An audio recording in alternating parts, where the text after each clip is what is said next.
One of the most requested videos I've gotten based on my YouTube comments is to cover stocks that offer high dividend yields and at the same time are relatively inexpensive. And I can see where a lot of people are coming from, because if you use a brokerage platform that doesn't allow you to buy fractional shares of stocks, then buying a few shares of companies like Carey or Realty Income is now a pretty sizable investment given just how much these stocks have grown in share price. In fact, both of these holdings, in my opinion, have ballooned so much that I'm not planning on buying any more shares until hopefully the share price goes back down. I also understand that buying cheaper stocks is also just more appealing for a couple of reasons. For example, the amount of money it would cost to buy one share of Carey can actually buy you 18 shares of a $5 stock. That alone feels better than owning just one share, even if the dividend amount were to be the exact same. If you're new to dividend or income investing and you want to just test the waters with a relatively inexpensive holding, then that's another reason why cheaper stocks might be more appealing to you. Or maybe you're just a regular dividend growth investor who maybe just wants to add a couple of small holdings to your portfolio that'll bump up its average yield. But it's also important to keep in mind that cheaper, high-yielding stocks usually means that there's a more elevated risk in owning them. They could be cheaper because they're a much smaller company compared to other stocks in the same sector, but there's also a lot of companies that are trading at near penny-level prices because they're extremely risky. Orchid Island is a famous example that a lot of newer income and dividend growth investors get seduced into buying. They see the cheap share price and the high dividend yield and they decide to buy shares, but don't seem to be aware of the huge price declines and the dividend cuts over the years. So in today's video, I wanted to cover some high-yielding dividend stocks that I currently hold in my portfolio that offer exceptionally high yields and are all under $10 per share as of the making of this video. As I'll go into more detail, I feel particularly good about these holdings, even though all of them carry some amount of risk, but one of them in particular I think could be especially risky in the months ahead. But as always, be sure to do your own research and come to your own conclusion before investing in any of these holdings. So with that out of the way, let's go ahead and get started. The first company we're going to take a look at is Barings BDC, ticker symbol BBDC. This is a business development company that invests primarily in senior secured loans, first lien debt, unitranche, second lien debt, and equity co-investments. They specifically like to invest in companies with an EBITDA of $10 to $75 million and in the manufacturing, distribution, business services, and transportation sectors. They've been publicly listed since 2007, and they're actually one of only a handful of BDCs that were publicly traded before the financial crisis. Their stock currently offers a dividend yield of 9.76%, and they pay dividends quarterly. If we expand the share price performance of this stock, we can see that it's been on quite a roller coaster ride since their IPO, but there is a history to this company that I didn't touch on in previous videos. You can see between 2007 and 2013, the share price of BBDC grew by almost 100%, but then it slowly declined until 2017, and between 2017 and today, the share price is basically flatlined. During this time when their stock was going down, the dividends were also being cut quite a few times. So what explains this stock's downfall and its dividend cuts? When this business development company first launched back in 2007, it wasn't owned by Barings. It was actually owned by a company called Triangle Capital Corporation, and in 2018, Barings took it over. So Barings basically brought in a new, and in my opinion, a much better management team.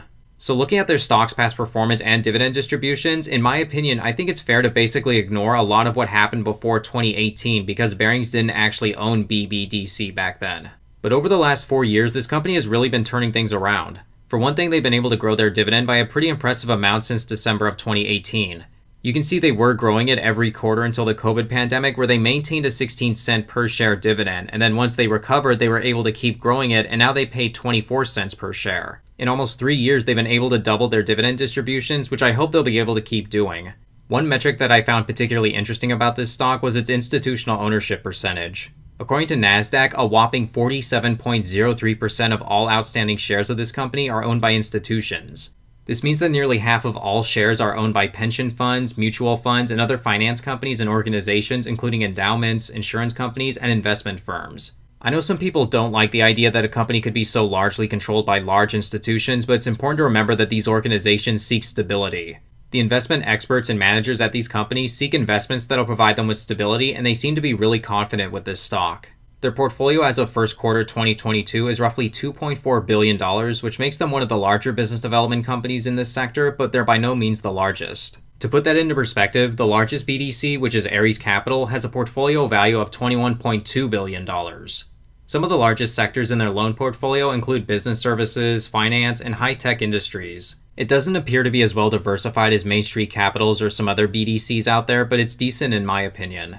First lien debt only makes up 64.7% of their debt in terms of seniority, which again, I think is decent. It's not as good as some other business development companies like Owl Rock, but it's still good. To summarize, I think Barings BDC could be described as a pretty decent pick. I don't see it outperforming other companies in this sector, but I think it's a decent pick for the investor looking for another holding to provide them with a large amount of dividends. It makes up a pretty small portion of my portfolio because in terms of BDCs, there's just a lot of other companies out there that I like more, including Ares Capital, Main Street Capital, Owl Rock Capital, and Pennant Park Floating Rate Capital, to name a few. We'll have to wait and see if they'll be able to keep growing those dividends in the year ahead.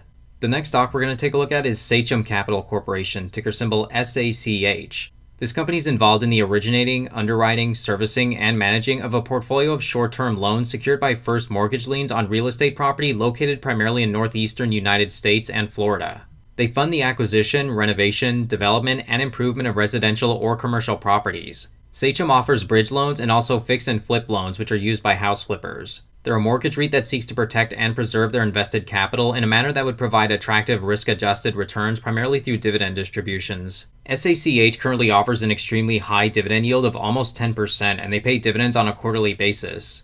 Last month, the company announced that they were increasing their dividend distribution by 17% to now 14 cents per share. Since their IPO in 2017, the stock hasn't really seen much action in terms of its share price. Originally trading at $5 per share at their launch, their share price has moved as high as $6.55 to as low as $1.68 during the COVID crash. But today it's trading roughly at its original price, but remember that massive dividend yield helps make up for lackluster share price performance.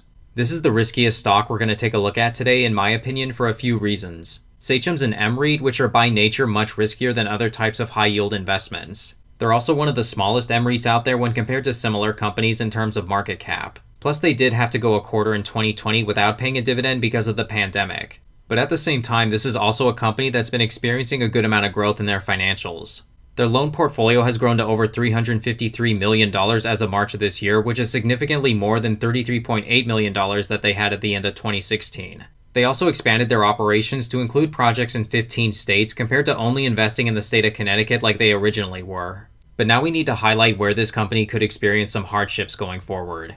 Historically, this is a company that's benefited from lower interest rates. Now that the cost of borrowing has been going up, it's obviously worth taking into account before making an investment decision. Looking at their loan products, it's clear that the majority of what this company provides financing for could be impacted by rising interest rates and home prices starting to stabilize. If there is one good thing, it's that Sachem's loans are very short-term. For example, bridge loans can be as short as a few weeks or up to about a year, and fix and flip loans are also relatively short, so loan defaults are less likely than with other longer-term loans. As previously mentioned, their financial statements have continued to report growth up to this point, with year-over-year growth in net interest income in their portfolio. Over on their balance sheet, we can see that their book value per share is currently at $5.61. This is quite a bit more than just a few quarters ago. Back in March of 2021, for example, their book value per share was only $3.77, which is a pretty sizable gain in just a little over a year. Because their book value is at $5.61, this indicates that this stock is currently trading at a discount, seeing that it's still hovering below $5 per share as of the making of this video. Ultimately, I plan to remain invested in this stock, and I have my dividends being reinvested despite what I think could be a challenging period for them. I do think that they're safer than other mortgage REITs because they issue their own loans and simply don't invest in pools of loans like Orchid Island or Armor Residential does. Sachem touts having an experienced management team that's able to well manage their investment portfolio, so we'll really have to see how well they actually do. This is a period, in my opinion, where the rubber will definitely need to meet the road, but the fact that the share price has remained stable over the last 5 or 6 months shows that investors aren't running for the hills at this point. This last cheap stock that I've been invested in for a while and have been pretty happy about is Oaktree Specialty Lending Corporation, ticker symbol OCSL. They're a specialty finance corporation dedicated to providing customized one-stop credit solutions to companies with limited access to public or syndicated capital markets. Oaktree seeks to generate current income and capital appreciation by providing companies with flexible and innovative finance solutions, including first and second lien loans, unsecured and mezzanine loans, and preferred equity. They invest in companies with an enterprise value between $20 million and $150 million and an EBITDA between $3 million and $50 million. The story of Oaktree Specialty Lending is actually pretty similar to Barings BDC. Back when this company had their IPO in 2008, it started at around $11 per share, and for a few years it had a flatlining share price. But then starting in late 2012, the company started going on a downward trend both in share price and dividend distributions. It continued all the way until about 2019 when Brookfield, which is a large Canadian asset manager, stepped in and acquired 61.2% of the company.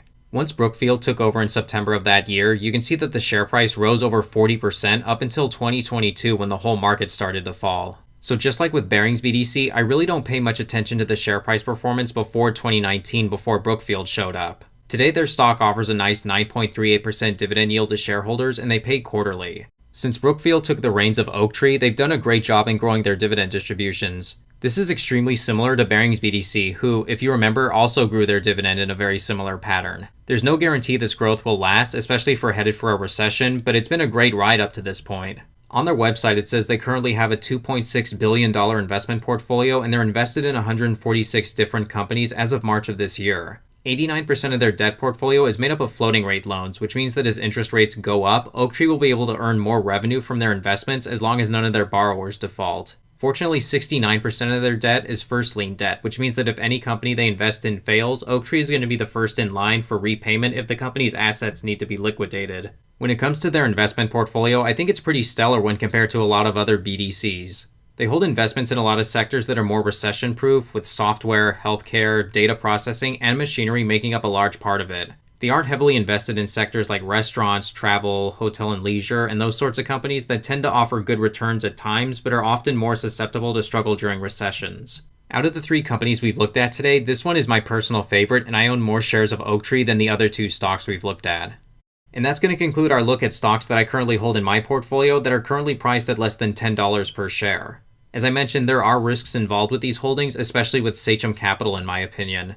Remember to always perform your own research and due diligence before investing in anything.